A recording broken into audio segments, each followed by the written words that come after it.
It's yours. Finish it just as I'm walking out the door. I want to give it a run through to make sure I don't have any typos or anything like that, but you should have it tonight. Good evening, everyone. Welcome to the Common Council meeting for Tuesday, April 14th. Join me in the Pledge of Allegiance.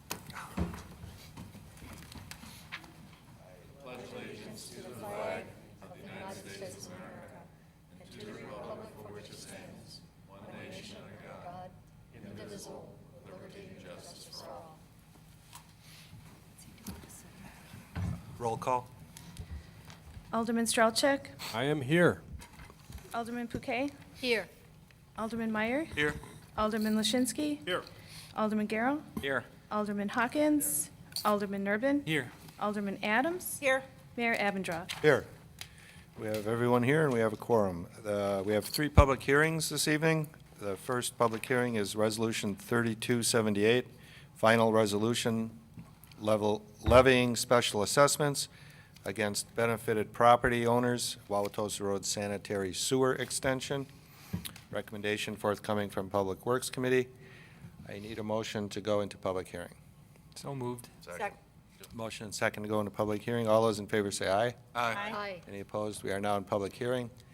If there's someone here wishing to speak on this issue, you can do so at this time. I would just let you know that the issue of special assessments for the Wauwatosa Road Sewer Project has been tabled by the Public Works Committee because there's a good chance that there will be no special assessments for our Wauwatosa Road property owners. But I guess I'm preaching to empty chairs because there's no one here to speak on this issue. So need a motion to close public hearing. So moved. Motion second to close public hearing. All those in favor say aye. Aye. Any opposed? Public hearing is now closed.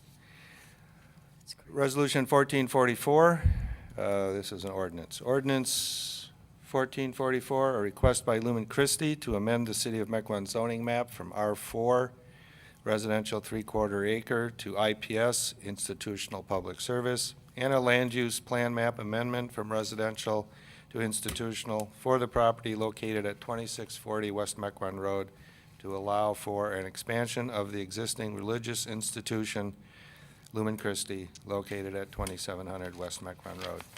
This was recommended by the Planning Commission in March, and the first reading was held at the Common Council in March. Motion and second to go into public hearing. All those in favor say aye. Aye. Any opposed? We are now in public hearing. Is there anyone who wishes to speak on this issue? Seeing I none. move we close public hearing? Motion and second to close public hearing. All those in favor say aye. Aye. Any opposed? Public hearing is now closed.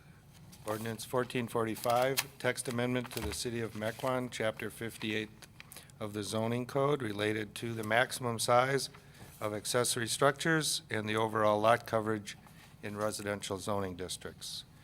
This was recommended by the Planning Commission in March, the Committee of the Whole in March, and this is a first reading. Move to public hearing. Second. Motion and a second to go into public hearing. All those in favor say aye. Aye. Any opposed? We are now in public hearing. Is there anyone who wishes to address the council on this matter? Seeing none. Move to close public hearing. This gets a little tedious. Yes. Motion and a second to close public hearing. All those in favor say aye. Aye. Any opposed? Public hearing is now closed. Next item is personal appearances and public comment. Citizens wishing to address the council on any matter not on our agenda may do so at this time. Is there anyone who wishes to address the council? Seeing none, we shall move on to public officials' reports. The mayor. Summer is coming, and that means baseball, as in the Lakeshore Chinooks, Mequon's own Wooden Bat League, and Mequon's own Wooden Bat League team, and last year they won the league championship, as many of you know. The Chinooks feature top college players from around the country, and when they come to Mequon, they need a place to stay. So if there's anyone out there here tonight or in TV land in Mequon who would be willing to host one of these players in their home for the summer, give the Lakeshore Chinooks a call or go on their website, and you will find information on being a host family for the Chinooks players for this year. Mr. City Administrator? Thank you, Mayor. Just one quick item for the good of the order. Tonight's meeting here, the broadcast of tonight's meeting, will be available for viewing by members of the council, those in attendance, and those in the community at large on YouTube beginning later this week. And starting next month, staff indicates that live broadcasts of these meetings will also be available on YouTube. So if you're sitting at home and you're not able to make it to the meeting, you can go onto YouTube on the web, the World Wide Web, or the internet, as they call it, and click on Mequon and watch the live broadcast of the meeting here from the comfort of your own home. So just wanted to update everybody on that development. Can we vote against it? Or from anywhere in the world, you can watch it. Anywhere in the world. Planning Commission too? I would anticipate that we'll be able to make that accommodation for the Plan Commission meeting broadcasts as well, once we get everything, all the bugs and so forth worked out. Library Board? He says yes, okay.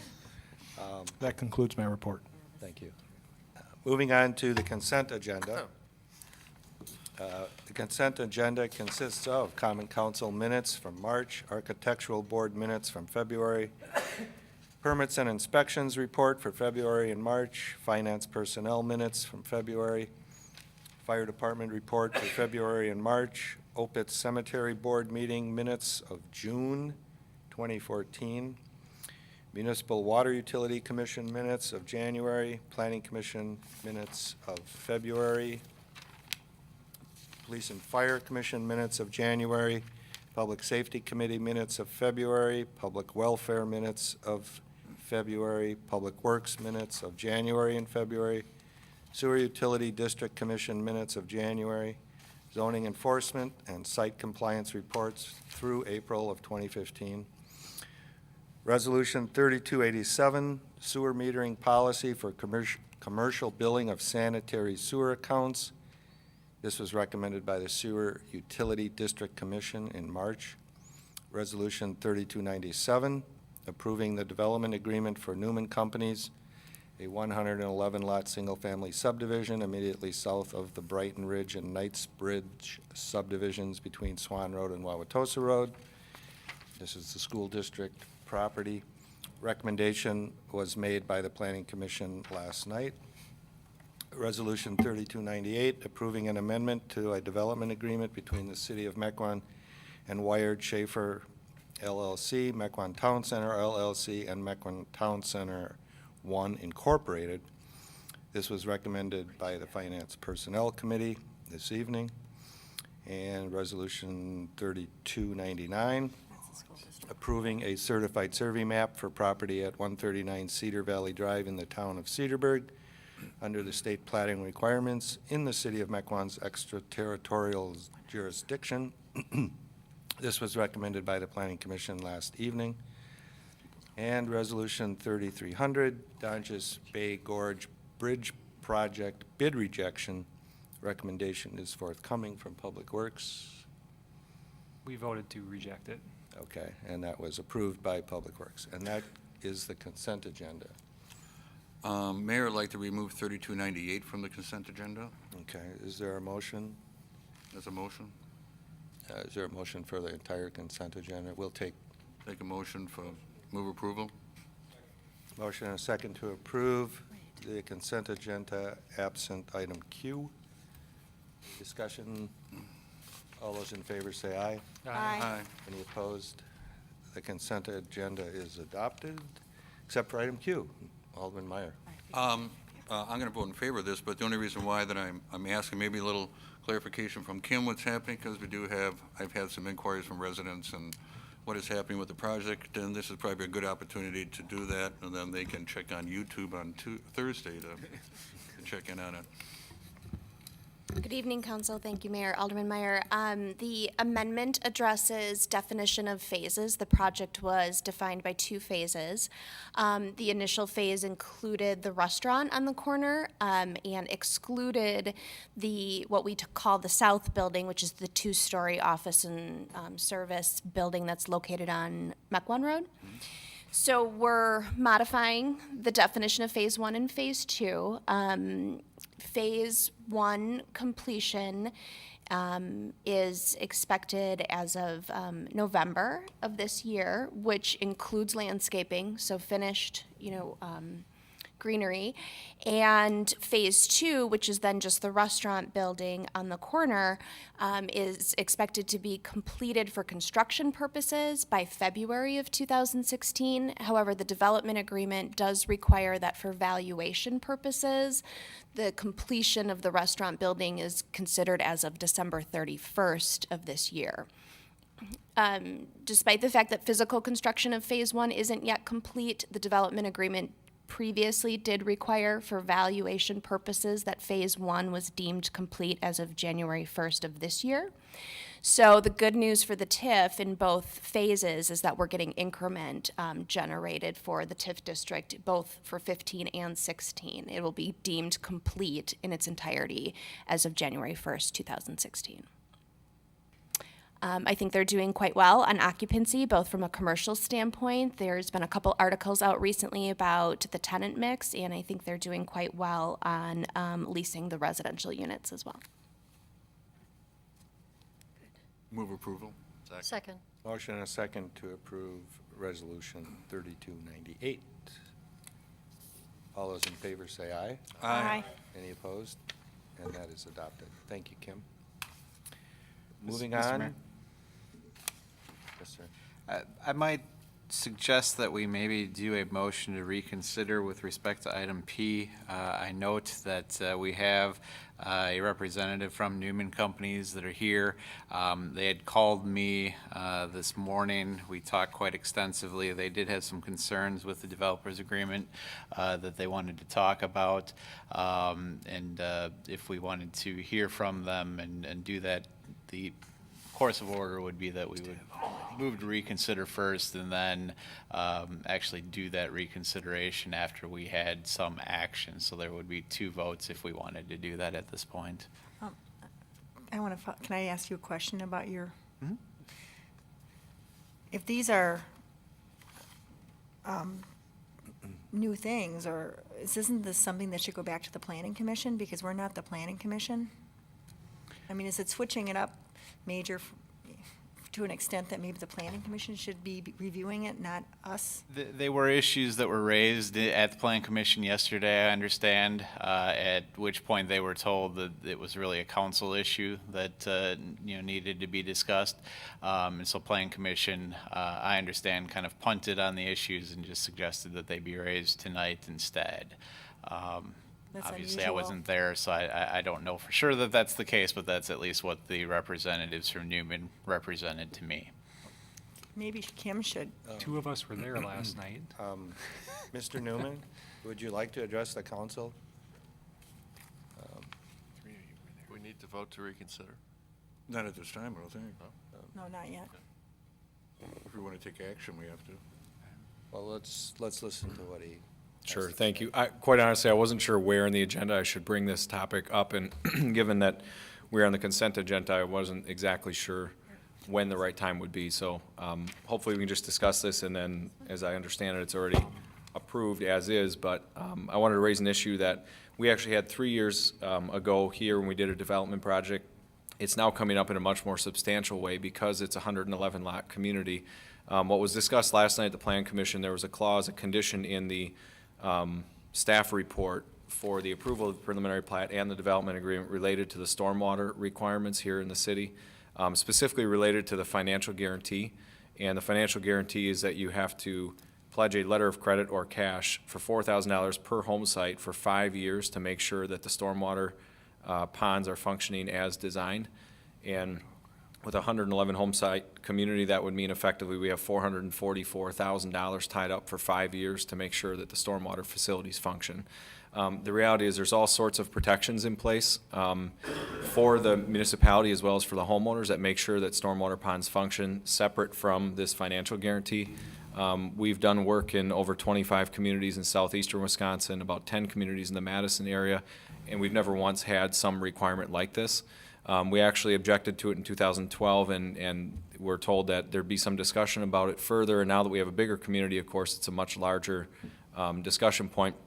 But the long and the short of the conversation is that the municipality here does not allow us to final plat our subdivision until everything is done, and it is, all the as-built are submitted and everything is complete in terms of the development itself, at which point you then would approve a final plat, we record the final plat. In other words, we have to do all the construction of the site, verify to the city through engineering that it was done correctly, including the stormwater basins, at which point we can then come in, subdivide the parcels into individual home sites and sell them. So that's one checkpoint. There's multiple other checkpoints as well through the protective covenants, making sure that if anything did happen with those stormwater basins, the city has the right to come in and special assess those homeowners if they weren't properly taking care of it. There's a stormwater agreement, which initially we enter into with the city, but ultimately it gets passed on to the homeowners association. So there's multiple documents that protect the city here, making sure our stormwater basins perform as they're supposed to perform. In addition to that, there's a state statute that was passed last March, which in my opinion contradicts the ordinance that's here in the city. And it basically says that any public infrastructure that's installed, the city has limitations on what they can require in terms of timeframes for guarantees from developers. And that basically is 14 months. And it limits the amount as well. And the challenge we have with the amount is that, quite honestly, the amount of money being requested for 5 years, it's not just the length of time, it's also that that's more money than what it costs us to build the basins in the first place. So there's sort of multiple challenges here we've got with that requirement. The banking environment today is very different than it was maybe when that ordinance was put in place. I'm not sure what year that was. Banks used to issue letters of credit very easily. You basically just sign a piece of paper and it was fine. Nowadays, you have to pledge specific collateral. You either have to have cash in a bank account as security, or you've got to have, unlevered property effectively to secure that. So it's basically tying our hands as a developer. Instead of investing in more properties here in the city of Mequon or elsewhere, it's restricting that use of capital for at least a 5-year time period. So we've got multiple challenges with it. Unfortunately, it's an ordinance today. I spoke with the municipal attorney here about this for about 45 minutes earlier today about whether it's public infrastructure or not, whether or not it's subject to Wisconsin Act 280 or not, whether or not it's a reasonable requirement, whether or not it can be changed. And I think that was the conversation last night, was that we should bring it up here because it's something we're objecting to within our development agreement. We think this body obviously has the ability to modify that if you choose to. I'd be more than happy to have the conversation here tonight, but the reality is I think it probably is a longer conversation than what you all might want to have sitting here this evening. We're willing to, if you want to, table our development agreement for a month until we can come up with some different alternatives or resolutions that staff and also council, of course, would be okay with. Both you, council, but also your legal counsel, because we think that that requirement is very, very restrictive financially and could cause substantial financial burden on a project of this size. So I'd be happy to answer questions if you want. This is a little bit out of the norm, so I don't know how you'd like to go from here. No, thank you, Mr. Newman. As he said, we talked about this last night, and I know we talked about this with staff today. I think it's our intent to correct the stormwater letter of credit issue. We can't do that tonight. I mean, because it's an ordinance, we have to change that through the proper channels. And I think whatever we do would be retroactive, applied to you, but perhaps our Director of Public Works would care to weigh in on that. Sure. That was actually our other request, is if it changes, like if this is something we need to keep moving our project forward, just there's some retroactive clause, because once you enter into a development agreement, of course, at that point, we're stuck with whatever it was at that point in time. So if we could retroactively, whatever changes in this, which we hope does change, if that could be retroactively applied to this development agreement as approved, we greatly appreciate that. Agreed. It would require a text amendment, which we're happy to bring forward with some amended language. We agree that while I wasn't here when the original ordinance was created to speak to either the math or sentiment behind it, we do think that it's an ordinance that requires review and modification, and we would certainly recommend that it be retrofitted for all developments, not just this one. That if we have letters of credit out there for 5 years and we propose some alternative time frame, that would be applicable to all development. Okay. Would you recommend that we take up that development agreement and add a qualifier to it, that if, Yeah, there's certainly, there's a number of ways that we could proceed from here. The first would be to just simply say, we voted, we'll consider an amendment, or, once some ordinance change has been made, bring back an amendment to the developer's agreement and look at it doing that point. We could do, as I discussed initially, do a reconsideration at this point, and then add some language that maybe would incorporate that. The problem with that is maybe it ends up worse. Not likely, but, it could be worse. My guess is, and I don't want to put words in your mouth, that I think we'd probably prefer to just bring it back once we knew what we were actually dealing with. So I think the real options would be to either just let it be for now and consider an amendment down the road, or to reconsider and just table it at this point so that we can hopefully maybe track both of these together on a moving forward basis. Alderman Strelchak? I would make a motion to either A, reconsider this, if you feel that's appropriate to do that, but I would make a motion to reconsider, continue with the approval of the ordinance with the reconsideration to be brought forth next month. I think a formal motion on that would be beneficial to the applicant, I think, tonight, some level. So am I allowed to make a formal motion now, or do I need to make a motion to reconsider and then make my motion? Well, anybody next month can make a motion to reconsider on the prevailing. Yes, you can I'd make a motion to reconsider, and then we take up the issue. We can take up the issue. Okay. I'd make a motion to reconsider ordinance 3298 with the intent to add language to reconsider the You can do that after. stormwater detention agreement. Yeah, you can do that after we move to reconsider. Okay. Second. We have a motion and a second to reconsider ordinance 3297. And I would make a motion to approve ordinance. Wait, we have a motion. We have a We have to motion. vote on that. Oh, sorry, yeah. Is that debatable? And you said 3297, it's 32. Why don't we just vote on it? Circle the road. It's 3297. Ordinance, resolution 3297. Just vote on it. So I'll call the roll. Well, hold a second, I've got a question. Call question order. This is just for I reconsideration. understand that, but whether or not we have to even do that at this point is the question. Okay?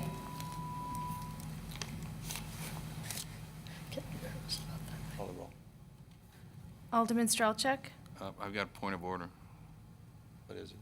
I'm pausing. I got a question whether this is debatable, the reconsideration. I have a question to the attorney.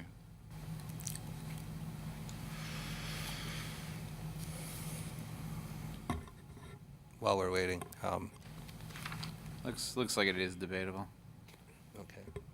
Alderman Meyer. My only question is, in fact, by us keeping this in place, and then just next month voting to reconsider once we have the new amendment, or you have the text amendment to it, by us keeping it in place, does that hurt the developer at all? Does it stop him from developing anything at the present time? No, they also have to go through the review and approval process of their plans. So there is certainly an amount of time before we would expect any provisions for the financial guarantee. So after the text amendment next month, Yes. and then you make that retroactive for all the developers who wouldn't have to go through anything else? Yes, assuming someone calls it so that it is approved with the first reading rather than, Yeah. but yes. So we really don't have to reconsider, but. I think, We don't I just have want to to say do- if we're we debating don't that, have to table it. that seems like just a cleaner way to do it than reconsidering it tonight. Well, and I would just point out that we've certainly indicated to the other developer in the same area that the development agreement, if there was a text amendment, would also be revised to accommodate it for them as well. I mean, Yeah.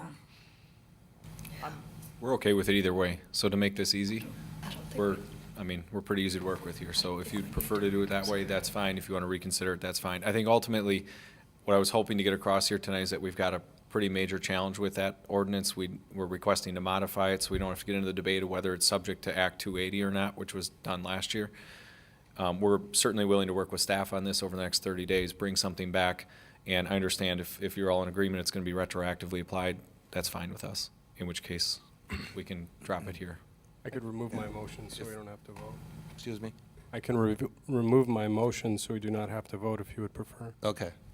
I think I'm in Alderman Meyer's camp. We can let this go and make sure that when we take up the ordinance that deals with the fees, just put the language in that it's retroactive for X number of years, and that automatically takes care of the problem. We Absolutely. won't need to go back and modify any specific agreement because the ordinance would supersede all the previous agreements. And all it would need to do Absolutely. is be applicable to existing letters of credit. I mean, we don't necessarily have that many that There's not are- that many, and there's a 5-year clause in there, Right. so if we said it's retroactive for 5 years, you automatically Nobody's covered all going of to them. object to us returning their letter of credit. Yeah. So. You might even find they have dollars for investment now, quicker. That's a Yeah. good thing. One can hope. So you withdraw your motion? I withdraw my motion. Okay. Thank you, and I'm You sorry have our for the, word then that we're going to work on this. thank you very much. All right. Thank you. In the meantime, you have a development agreement, should you care to keep it. Okay. We will now move on to the Committee of the Whole, and the first item on our agenda is Emerald Ash Borer update. First, Ken Baker, City Forester, apologizes for not being here tonight, but he is meeting his new grandson out in Colorado. So, so he has to be excused. So if you have any technical questions with respect to emerald ash borer, I will certainly take them all down to get the answers for you, but I am not the expert with respect to this particular bug. What we wanted to do, though, was provide you with an update. Since 2002, when we last appeared before you with the proposal for an emerald ash borer program, we have since confirmed last year in 2014 the presence of emerald ash borer in the city. And based upon what we've seen from our regular tree trimming and removal operations throughout the winter, we're now seeing evidence of the actual damage. So not only do we have the actual infestation, but the ash trees are dying. So what we wanted to, first of all, is just give some overall information on what happens to an ash tree in the process. You'll see that we clipped from several different resources, some frequently asked questions. We also wanted to summarize for you just some basic information about the city's trees with respect to the number of ash trees, where they are located and things like that. Unfortunately, it doesn't print well at a very small level, but there are maps available at the city website with respect to where the ash trees are in relationship to the trees overall in the city, and those show both public and private trees, so people would be able to see in their own yards where there are potential tree locations. But more than anything, what we wanted to be able to do is tell you that it is something that certainly staff is aware of. It's something that we are actively working on, and it's something that we do intend to work through the tree board and bring forward a recommendation for a formalized program. But while we're working through that process, and while we're here tonight to certainly take any suggestions in terms of anything that you want to see incorporated into that program, we wanted to let you know that the damage is trees to the point that we are not going to sit idle. And so we have a number of things that we are doing to be proactive, even in the midst of us working through the process to establish a program. That certainly includes some tree removal. There is also the intent for tree replacement. It would be absolutely devastating to the city's tree canopy to lose all of the ash trees without replacement. So it is certainly our intent to do both, not just one or the other. In a very limited basis, we are still treating. Unfortunately, the cost effectiveness of treatment is proving to be less and less effective. So we are obviously choosing where the best bang for your buck is, so to speak, in terms of where we're considering treatment. But it is not something that we would indicate as a part of a program should be the long-term program, just simply treatment. There is going to have to be some removal and mitigation.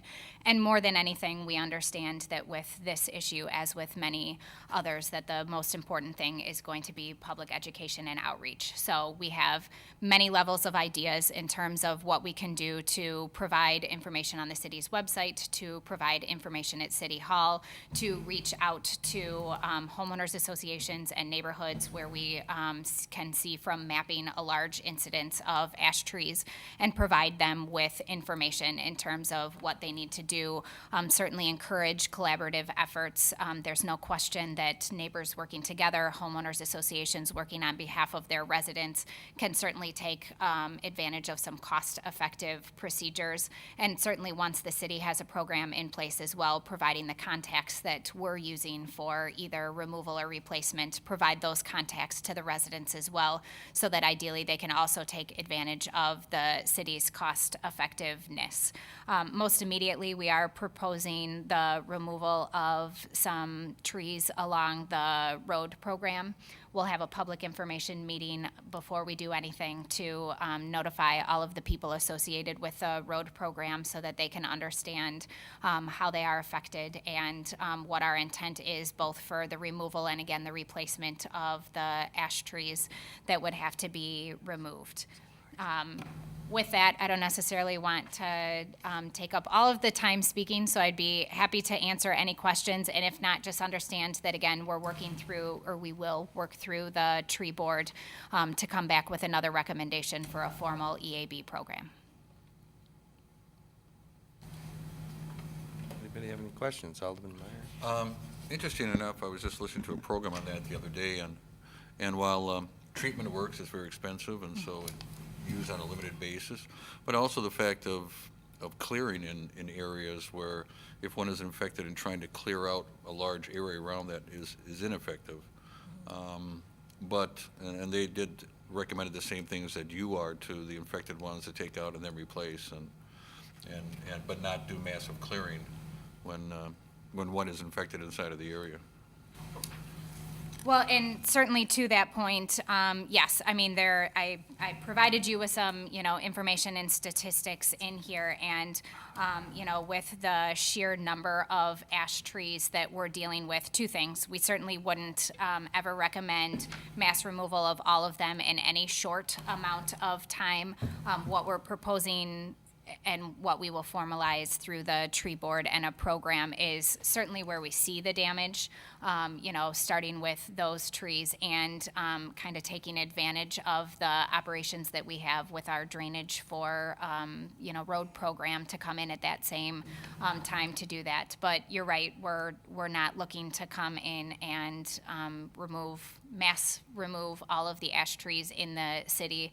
This will be a progressive program that we'll have to work through, but unfortunately, at least at this point, we haven't seen a cure. So, we're going to be certainly trying to limit and mitigate the damage where we see it and move forward again with a formalized program. Alderman Bouquet? I have a question for you.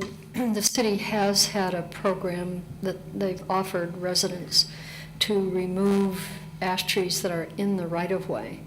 Has the public responded to that?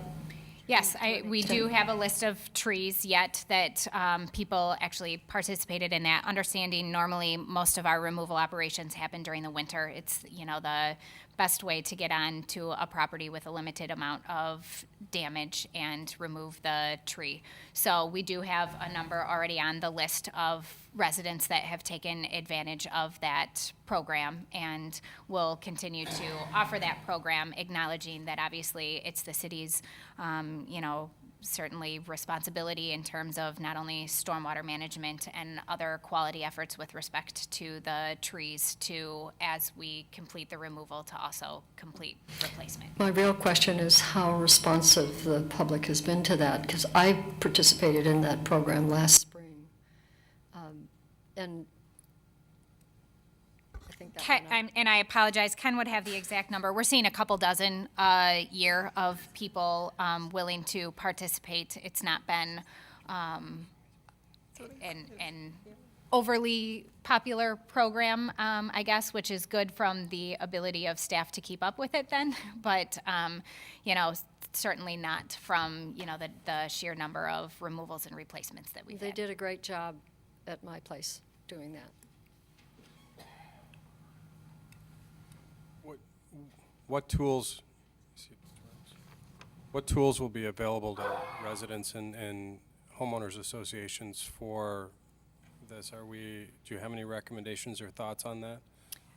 Again, I think the most effective thing that we can do is provide education and a venue for collaboration. Again, with whatever program the city decides to establish, that's not only going to include contractors. I mean, this is at a level that we're not going to be able to complete the removal simply at a staff level. So part of that will be providing to the residents the contact information for those contractors that may be coming in to work for the city, that obviously private homeowners or homeowners associations would be able to take advantage of the cost effectiveness of having them remove not only the public trees, but the private trees at the same time.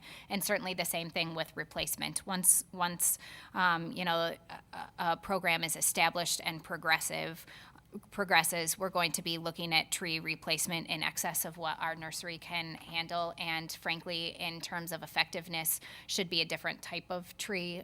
This again is where Ken should speak, but the, ball root stock is certainly going to be more effective in a widespread program like this than it is us going into the nursery and spading and removing trees for replacement. So another thing that we can do is provide from the replacement perspective that either nursery or landscaping company or whatever contractor is so designated to those residents. And we are fortunate that we have mapping in kind of two forms in terms of where we've identified ash trees. And it's a goal for us to kind of look at where some of the concentrated areas are, and number one, provide mapping and notification to those either residents or homeowners associations, because much to the disappointment of Ken, I will be the first to admit that I can't identify an ash tree. So, when it comes to expecting that the general public is going to be able to look in their backyard and know how many of their trees are ash or otherwise, we certainly want to be able to provide that information to them so that they even know that they have an ash tree in the first place, and whether they decide to treat, remove, or frankly just monitor. I mean, while once the infestation is confirmed, while the average tree will die within 5 years, that doesn't necessarily mean that we're going to lose all of the ash trees all at the same time. So there certainly may be people that decide that they just want to wait and monitor their ash trees. So as long as we've provided them the notice that the bug is, here in Mequon, and the education as to what some of their decision-making processes may be, then for a certain amount of time, that may be sufficient. We imagine in the future, if we get to there, that, we'll have to have another level of the program once we start to see dead trees, not dying trees, but dead trees. And we'll have to come up with a different frame of either education or help at that point in time.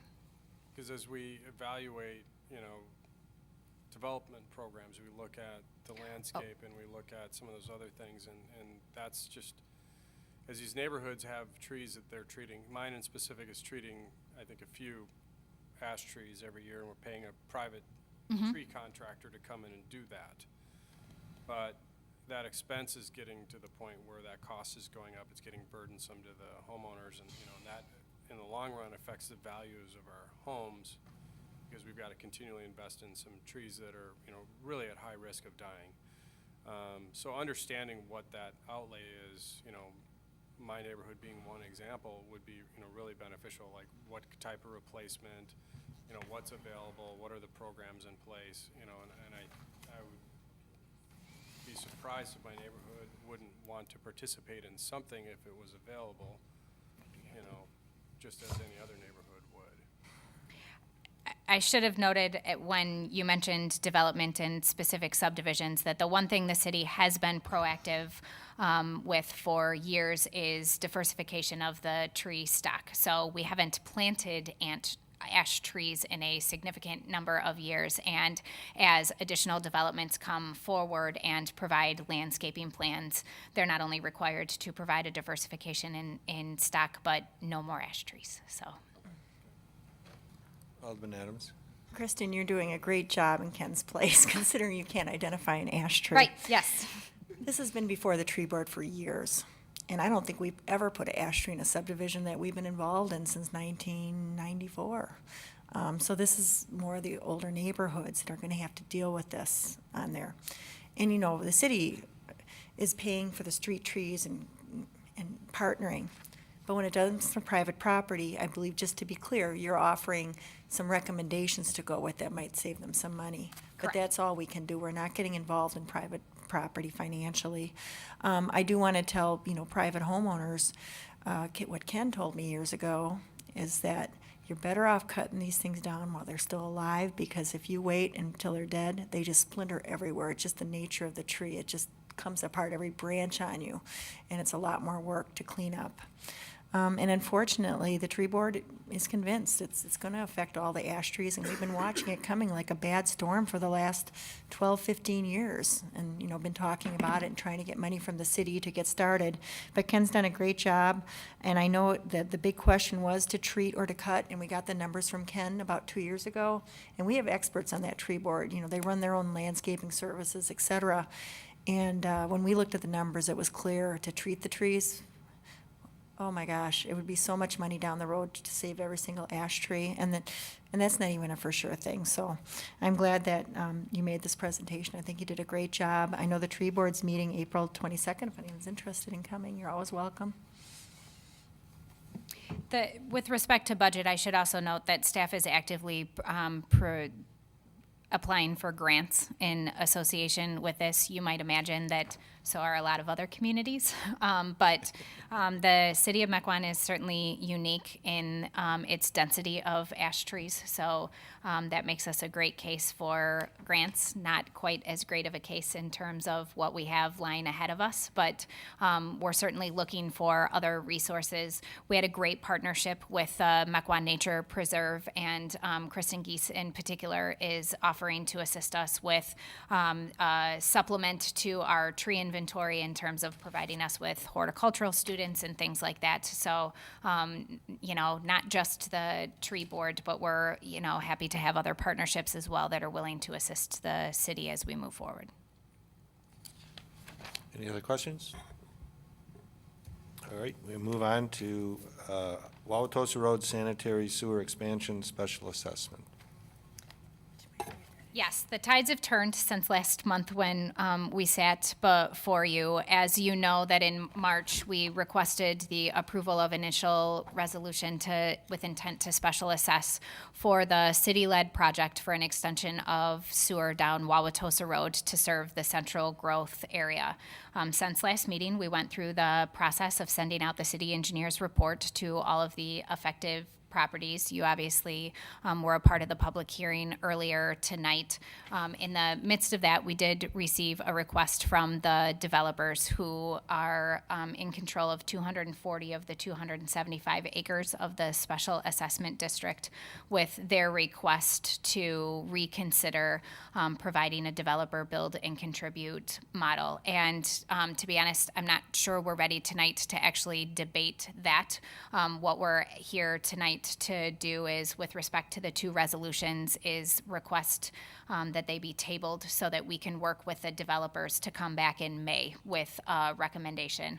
Some of the things that we'll be looking to work out between now and May will be for the developers to be able to show that the design of the system through their internal sites will be able to serve the same area that we would through the city-led project. We'll obviously be looking at the feasibility of construction altogether. We want to be sure that they can, serve their own developments as well.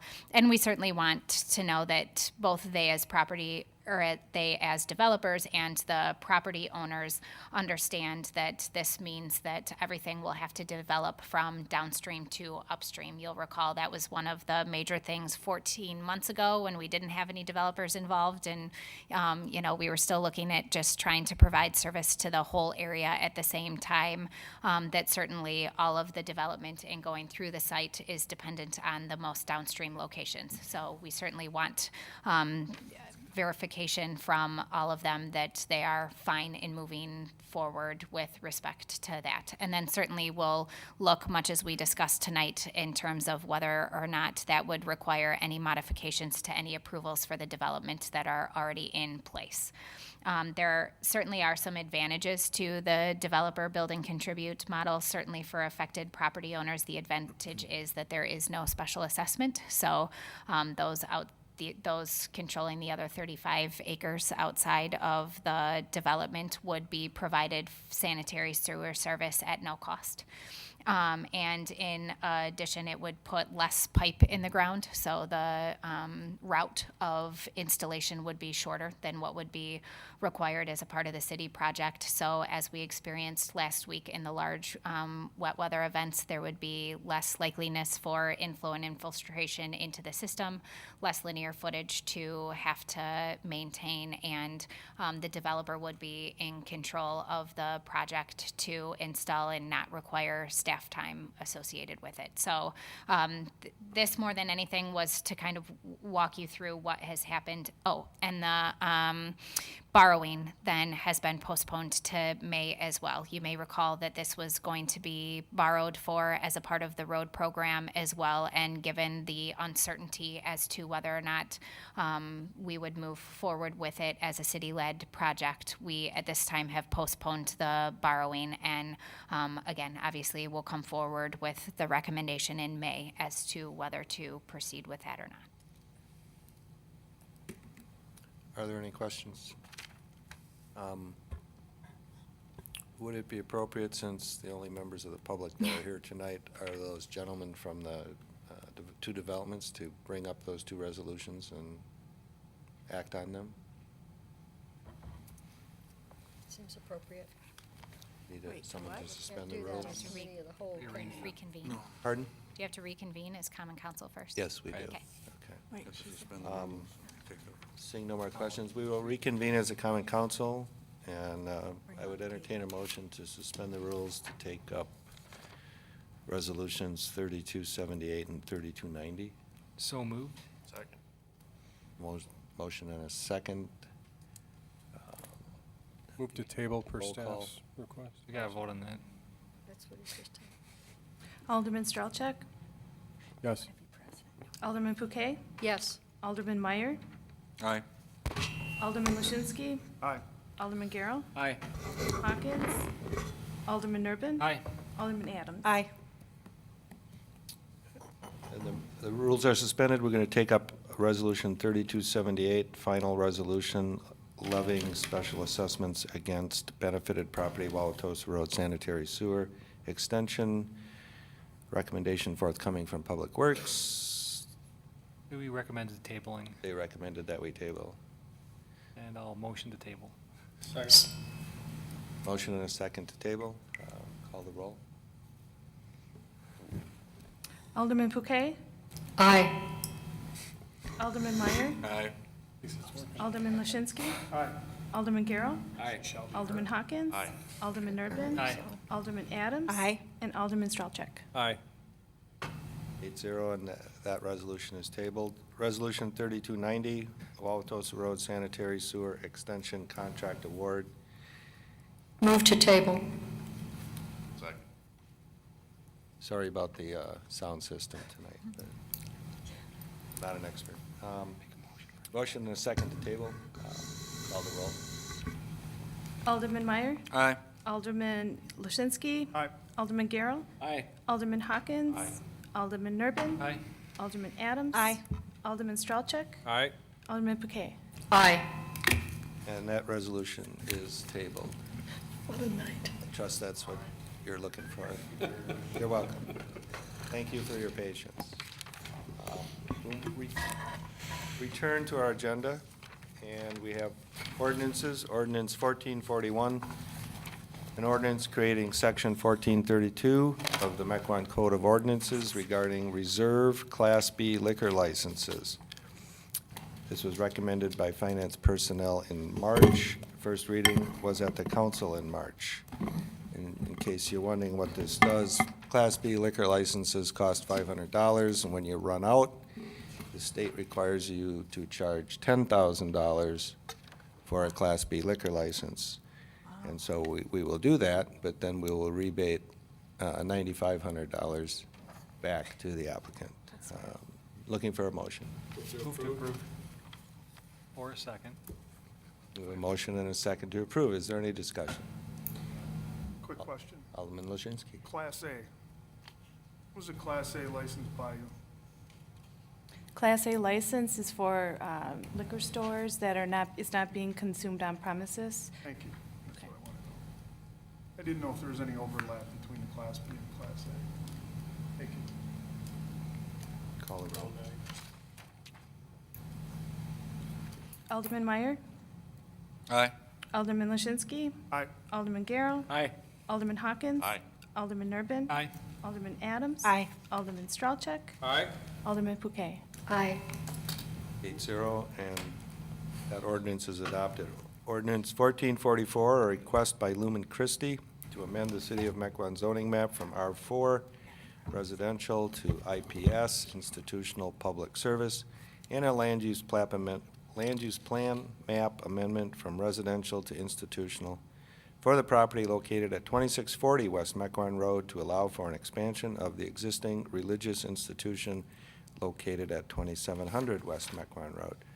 This was recommended by the Planning Commission in March, and the first reading was at the Common Council in March. Mr. Mayor, I would like to move approval contingent upon the requirement that any future expansion plans for the church or the school address and design for existing and proposed impervious surfaces when they come forward.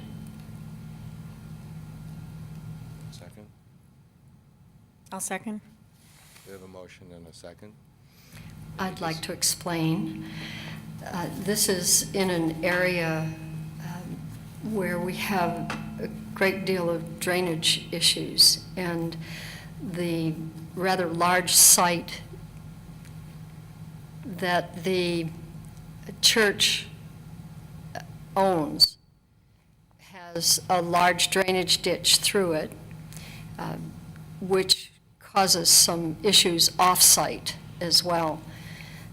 And I'd like to just see when any future expansion plans come before us, that the new design or that the new plans take into consideration existing impervious service issues as well as the impervious surface issues that will be caused by any expansion. As it stands right now, when new proposals come before us or before the Plan Commission, our staff is only allowed to work with a developer or a home property owner with regard to what the expansion will cause, not necessarily to address existing issues on the site. I'd like to see in this particular issue, in this particular instance, that the existing issues be addressed as a part of any expansion plans. Can I ask? Alderman Meyer. Question, can we do that, or does the ordinance need to be changed for that before we can proceed with this? I don't know.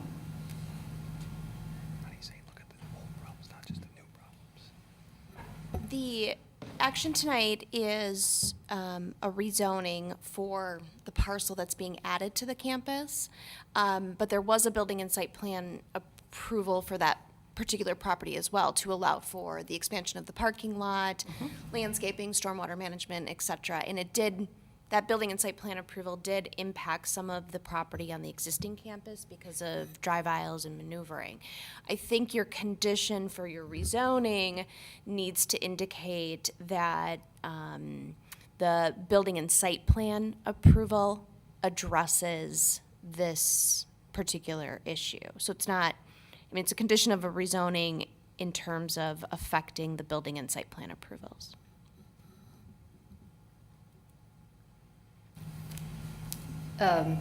Say that again. Does that mean the motion needs to be changed? Well, I think we need to be specific in the condition related to the rezoning that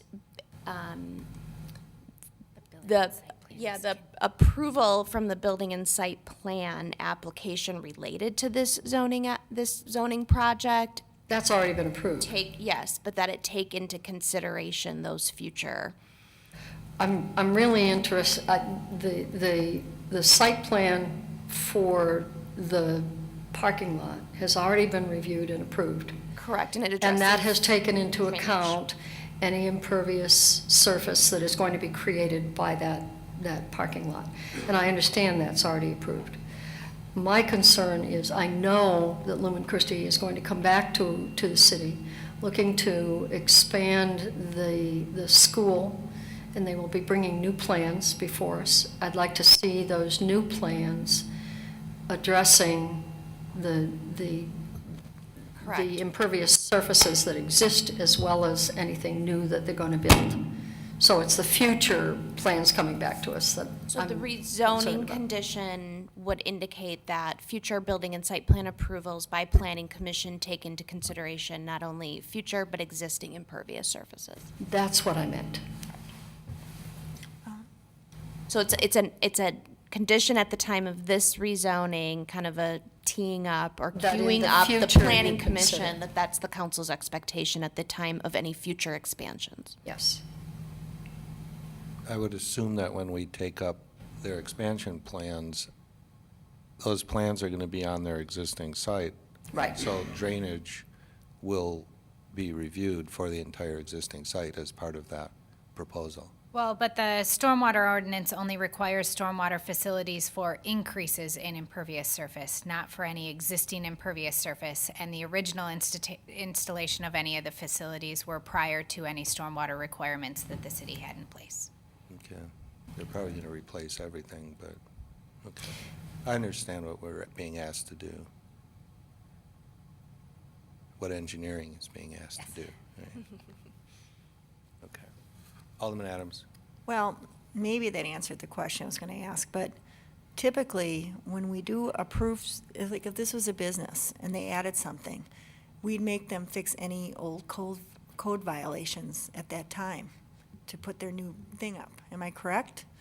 Is this being treated differently, or is this a different This isn't a situation? code violation, though. Yeah. Well, I think the distinction is, Well, if there's Alderman Adams, drainage. between the rezoning and actually a building and site plan approval. So what's before you tonight is rezoning of a specific portion of the campus that's going to be added, Yeah. new land that's being added to the existing campus. So I think that's what makes it a little bit trickier. Okay, yeah. But I do, empathize. This is your district, right, Connie? So those neighbors tell you if they have drainage problems and things, and it is an Oh, do they institution ever? with a lot of I think, houses in their backyard. So, you know, I respect, I think, what she's trying to do without being onerous on the institution, too. So hopefully we can do that down the road if they do expand. Correct, and staff has been out to the neighborhood with Alderman Pouquet in the past, so we're aware of those circumstances. Alderman Strelchak. I was on Planning Commission the night that the drainage issues came up, and you know, I know the resident concern, and I agree with Alderman Pouquet's intent to be sympathetic to that and to do what we can to, while we're doing expansion, mitigate. Are we in a position as a city by accepting this ordinance, maybe a question for Kim, maybe a question for the city attorney, you know, this you know, slight variation on a yea or nay, are we at risk of singling one particular institution out for this policy? You know, because we are going retroactive on consideration. City ordinance doesn't currently allow for it, which is the quoted. It doesn't require it. I mean, the Require it. ordinance with respect to stormwater sets minimums. So the minimum is that it has to address increased impervious surface. In this particular case, the directive would be that it has to exceed the minimum. And that decision. And on their own site. I'm not Correct. asking them to solve the problems for the district. I'm just asking them to address issues related to their own site. Alderman Meyer. Well, my question is, can we, and I agree we should do something like that, but I mean, my question is, can we add that in there when our stormwater management ordinance specifically limits us to only the new development part of it? And can we just pick out a property and say, we're gonna do that for that piece of property? Or do we need to change the ordinance to allow that we can take a look at the total development, current and past? I didn't bring it up here with me to look at the ordinance, but the ordinance sets minimums in terms of what have to be addressed. But there are certainly clauses in there that the city can require either, for example, more restrictive runoff rates or accommodation of existing drainage concerns or things like this, which this is inherently doing. It's just being specific in terms of what exactly must be addressed as a part of their stormwater management plan. It's setting expectations. Yeah.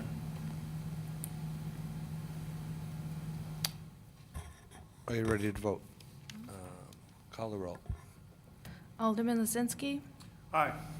Alderman Garrow, Aye. Alderman Hawkins. Aye. Alderman Nurbin, Aye. Alderman Adams. Aye. Alderman Stralchek, All right. Alderman Pouquet, Aye. Alderman Meyer. Aye. 8-0, and that ordinance is adopted. Ordinance 1445, text amendment to the City of Mequon, Chapter 58 zoning code, related to the maximum size of accessory structures and the overall lot coverage in the residential zoning districts. This was recommended by the Planning Commission in March, and first reading was at the Common Council in March. Move approval. Second. Motion and a second to approve. Is there any discussion? Call the roll. Alderman Garrow. Aye. Alderman Hawkins. Aye. Alderman Nurbin. Aye. Alderman Adams. Aye. Alderman Stralchek, Aye.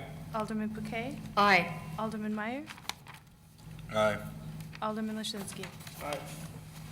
8-0, and that ordinance is adopted. Ordinance 1446, an ordinance amending sections 6619 through 6624, Mequon Code regulating collection and disposal. This refers to administrative revisions to our recycling programs. Recommendation forthcoming from Public Works Committee. That was approved unanimously at committee. It was approved this evening, and this is a first reading. Ordinance 1447, an ordinance amending Section 14-27 of the Mequon Code of Ordinances relating to revocation, non-renewal of liquor licenses to non-operating businesses. This was recommended by the Finance Personnel Committee this evening, and this is a first reading. Ordinance 1448, request by Karen Bursch to amend the City of Mequon zoning maps from R1 to R1B, and a land use plan map amendment from residential 5 acres to residential 1.5 to 5 acres for the property located at 600 West Bonnewell Road. This was recommended by the Planning Commission last evening, and it is a first reading. Ordinance 1449, a request by Sean Sweeney to amend the City of Mequon zoning map from R1, R2B with a PUD and a floodway and an agricultural overlay for property located at 6110 West County Line Road and the property immediately west of 6110 West County Line Road. What is being proposed here is to eliminate the planned unit development zoning on that property. That was recommended by the Planning Commission last evening, and that is a first reading. And moving on to resolutions. Resolution 3269, fee schedule revision. This was recommended by the Finance Personnel Committee this evening. Second. Motion and a second to approve. Is there any discussion? All those in favor say aye. Aye. Any opposed? That matter passes. 3278 we did. 3288, purchasing an automated license plate reader system, recommended by the Public Safety Committee in March. I move approval. Second. Motion and a second to approve. Is there any discussion? Call the roll. Alderman Hawkins. Aye. Alderman Nurbin. Aye. Alderman Adams. Aye. Alderman Strelchuk. Aye. Alderman Pouquet. Aye. Alderman Meyer. Aye. Alderman Lashinsky. Aye. Alderman Garrow. Aye. 8-0, and that is approved. Resolution 3289, replacement of police vehicles, recommended by Public Safety Committee in March. Move approval. I'll second. Motion and a second to approve. Is there any discussion? Alderman Strelchuk. I just had one kind of brief question. We've gone from Impalas to Explorers, and just with fuel costs and the bigger vehicle, just kind of looking for understanding why we're maybe making that revision. I agree that the four-wheel drive is a benefit in the winter climate.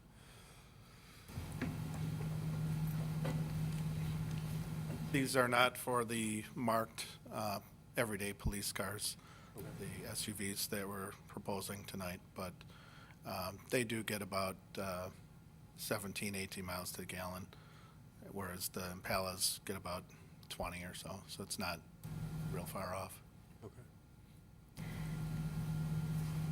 Alderman Pouquet. Chief, you might explain a little more that how these vehicles are going to be used and why we need the larger vehicle. Well, at this time, the ones we're proposing, the larger vehicle, the Tahoe, is a marked vehicle for the supervisors who carry more equipment than the everyday officer. So that's why we're asking for the bigger vehicle. We've had those in the past now for the past, I don't know, 8 or 10 years. The other Ford utility vehicles are used for either detectives or special investigators, things like that, and then they get rolled on down the line for other uses, training, undercover things. And the minivan is used for carrying multiple officers to training, equipment out to our shooting range, things like that, multiple uses.